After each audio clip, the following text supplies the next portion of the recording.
السلام عليكم ورحمة الله وبركاته. كما كتلاحظوا في الصورة جوج شفاحات، يعني جبت لكم واحد الكيكة اقتصادية وكتجي غزالة وما كتجيش طالعة بزاف، كتجي حاضرة والمقادير ديالها بساطين بزاف بزاف وكتجي هشيشة وبنينة.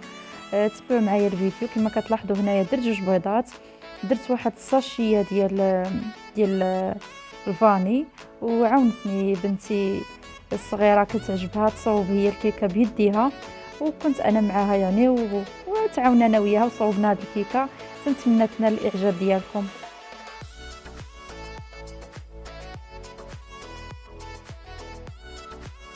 خليت بنتي كتطرب البيض. قلت هنا غادي ندير معكم طحين 9 ديال المعالق ديال الدقيق الابيض، دقيق مخصص للحلويات.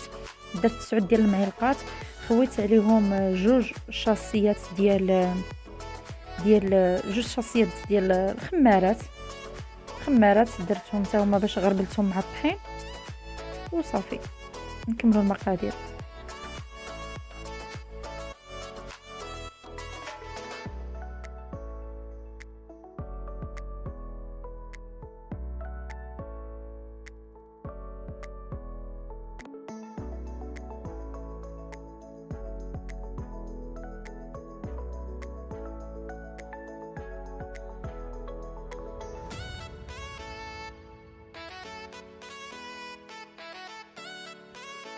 صافي كما كتلاحظوا هنايا عاوتاني غادي ندير 9 ديال المعلقات ديال سنيده.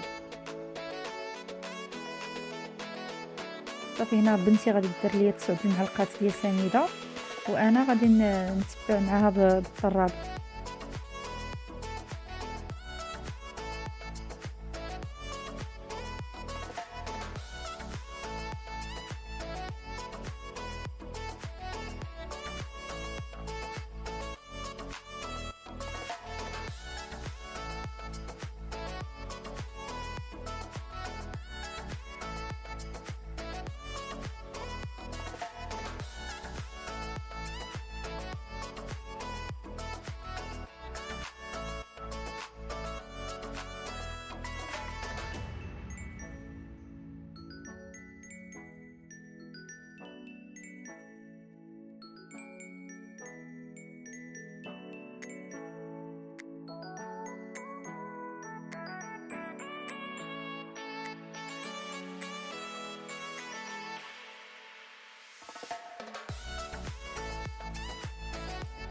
صافي من بعد ما طربت مزيان سنيده تجانست مع الخليط، هنا غادي ندير عمرت كاس باش نشوف شحال غادي يجيوني 9 ديال المعلقات.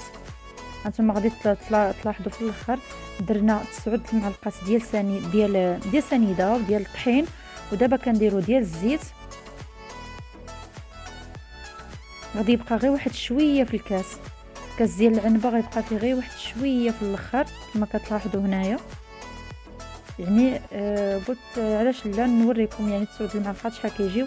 خلاص غادي ندير 9 المعلقات عاوتاني ديال الحليب، ودائما كما تنقول لكم مع التطراب باش كتجي هشيشه.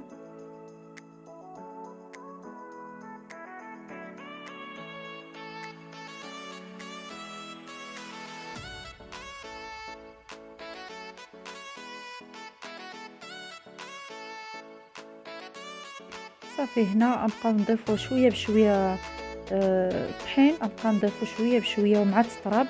صافي حتى غادي نسالي داك الطحين كامل اللي عندي تمايا، داك 9 المعلقات اللي عندي مغربلين مع الخمارات، وتنخلطو مزيان ونكمل معكم.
صافي كما لاحظتوا هنا راني دهنت المول بشويه ديال الزيت ورشيت عليه شويه ديال الطحين.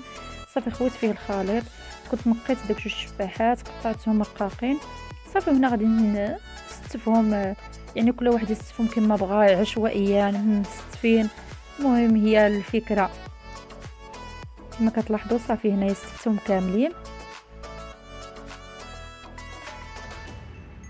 صافي هنا طابت، هنا وجدت واحد الكويس ديال السيرو ديال شويه ديال الماء وشويه ديال السنيده، خليتهم غلو مزيان.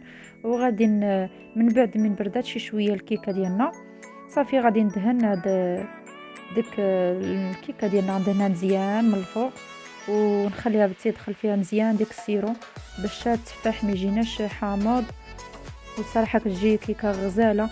وكيبقى لكم اختيار ديال التزيين، اللي عنده بغى يدير فوق منها كاوكاو مطحون، يدير فوق منها الكوك، اللي بغى يخليها غير هكا. وبصحه وراحه، والى اللقاء في فيديو قادم ان شاء الله. خليكم مع الفيديو وفرجه ممتعه، والى اللقاء في فيديو قادم ان شاء الله. ونتمنى ما نكونش طولت عليكم بزاف.